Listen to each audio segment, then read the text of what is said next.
నిన్న వీళ్ళు రిలీజ్ చేసినటువంటి వీడియోలో ఏదైతే ఆడియో ప్లే చేశారో అది పూర్తి స్థాయిలో ఎందుకు రిలీజ్ చేయలేదు? ఎందుకంత భయం? అంటే మీరు వేసిన ట్రాప్ ఎక్కడ బయట పడిపోతుందో అన్నదాంతోటే కదా ఈ డ్రామా అంతా చేయడం.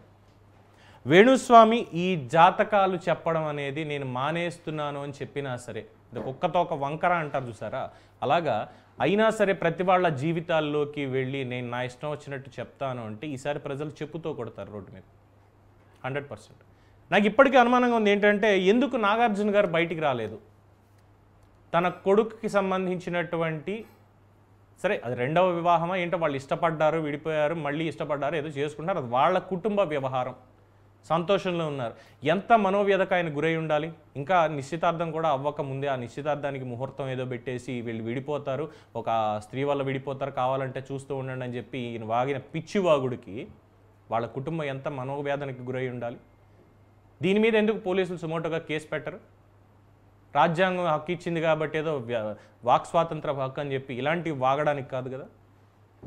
సెలబ్రిటీల మీద, రాజకీయ నాయకుల మీద, క్రీడల మీద, అన్నింటి మీద జ్యోతిష్యం చెప్పేస్తానని అసలు ఎక్కడ మొదలెట్టాడు ఈ వేణుస్వామి జాతకాలు చెప్పడం అనేది? ఎప్పటి నుంచి స్టార్ట్ అయింది? మహా అయితే 2017, 16 అప్పటి నుంచే తప్ప 1994లో ఎక్కడున్నాడు ఈ మనిషి?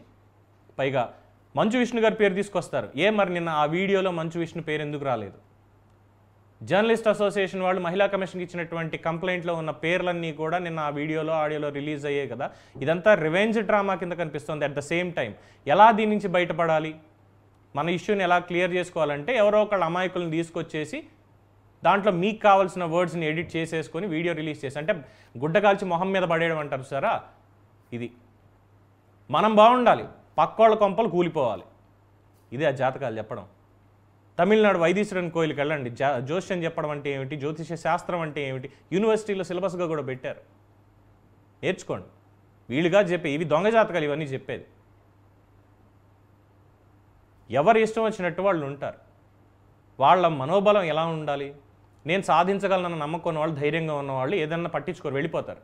కానీ ఏమో నాకు అనుమానంగా ఉంది, చేయగలుగుతానో లేదో అన్నటువంటి ఒక మానసిక అవస్థకు గురయ్యేటువంటి వాళ్ళు భయపడతారు సారా, అలాంటి వాళ్ళే టార్గెట్. డబ్బున్న వాళ్ళైనా డబ్బు లేని వాళ్ళైనా సరిగో ఇలా అయిపోతుంది నీకు అని చెప్పి మసిపూసి మారేడుకాయ చేయడం తప్ప ఏమీ లేదు.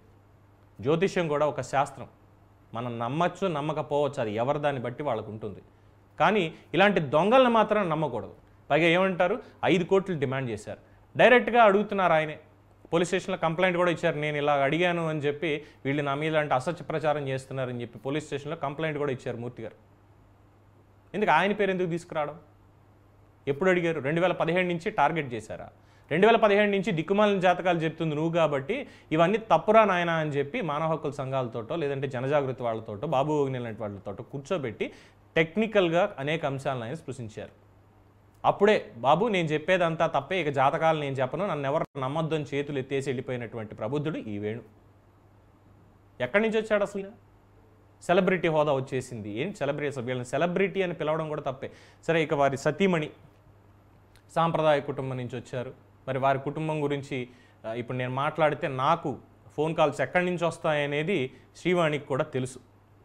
వాళ్ళ జీవితాలు ఏంటి, వాళ్ళ జాతకాలు ఏంటి అంత తెలియకుండా అయితే ఎవరు లేరు ఇక్కడ.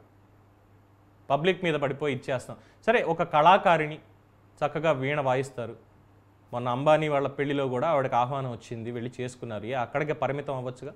సరే, నా భర్తను నేను కాపాడుకోవాలి కాబట్టి నేను మాట్లాడతాను, నేను వస్తాను అంటే సదరు భారతీయ మహిళ కింద, ఒక భార్య కింద తప్పులేదు, విద్యుక్త ధర్మం కింద భావించవచ్చు. కానీ ఎదుటి వాళ్ళని బదనాం చేస్తాం, ఎదుటి వాళ్ళని డిఫేమ్ చేసేసి లేదు వాళ్ళ జీవితాలను కొలవేసి బెదిరింపులకి పాల్పడి కుటుంబాలే లేకుండా చేస్తాం అనే స్థాయికి అయితే కాదు కదా.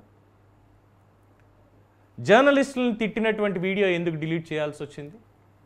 ఎందుకు డిలీట్ చేశారు? అది మన మీడియానే కదా వేణుస్వామి వచ్చి చెప్పాలి, ఫలానా సినిమా ఆడుతుందా లేదా, ఫలానా సినిమా ఎందుకు ఇదైందంటే ఏ నక్షత్రానికి ఏ గ్రహానికి లింక్ పెట్టాలి, ఇవన్నీ మన మీడియానే కదా పిలిచిందంటే.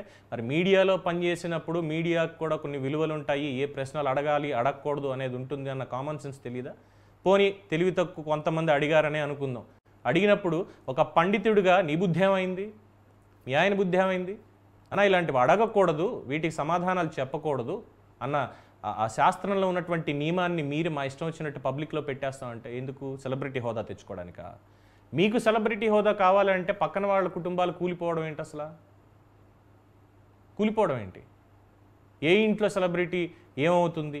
ఫలానా రాజకీయ నాయకుడు ఎప్పుడు చచ్చిపోతాడు, ఫలానా హీరోకి డిఫేమ్ ఎప్పుడైపోతుంది? ఎవడన్నా అడిగాడా వచ్చి చెప్పమని? ఎవడన్నా అడిగాడా? సంతోషం, ఏ హీరో ఫ్యాన్స్ ఈ రోజు దాకా ఇంటి దాకా వచ్చి దాడులు చేయడం ఏమి పెట్టుకోలేదు. వాళ్ళు పిచ్చివాగుడు వాగుతున్నారని. ఇదంతా పిచ్చి ఇద్దరికీ కూడా. మొన్నటిదాకా శ్రీమతి వాణికి కాస్తన్న సంస్కారం ఉంది, ఆవిడ కళాకారిణి కాబట్టి ఆవిడ పని ఆవిడ చేసుకుంటుంది అన్న ఒక సాఫ్ట్ కార్నర్ ఉండేది. బట్ ఎప్పుడైతే మీడియా మీద, జర్నలిస్టుల మీద వీడియో రిలీజ్ చేశారో, ఓకే ఈవిడ కూడా ఆ తానులో ముక్కే, ఈవిడికి కూడా సంస్కారం అనేది తగ్గిపోయింది, ఏం లేదు. ఇంకా రాజకీయ అఫిలియేషన్స్ అనేవి వీళ్ళకు ఉన్నాయి, రాజకీయ కోణాలు కూడా ఉన్నాయి. ఒక పార్టీకో ఒకళ్ళకో కొమ్ము కాయడానికి వాళ్ళు చెప్పినటువంటిది మేము చెప్పాలి తప్ప ఇంకోటి లేదు అనేది స్పష్టమైపోయింది.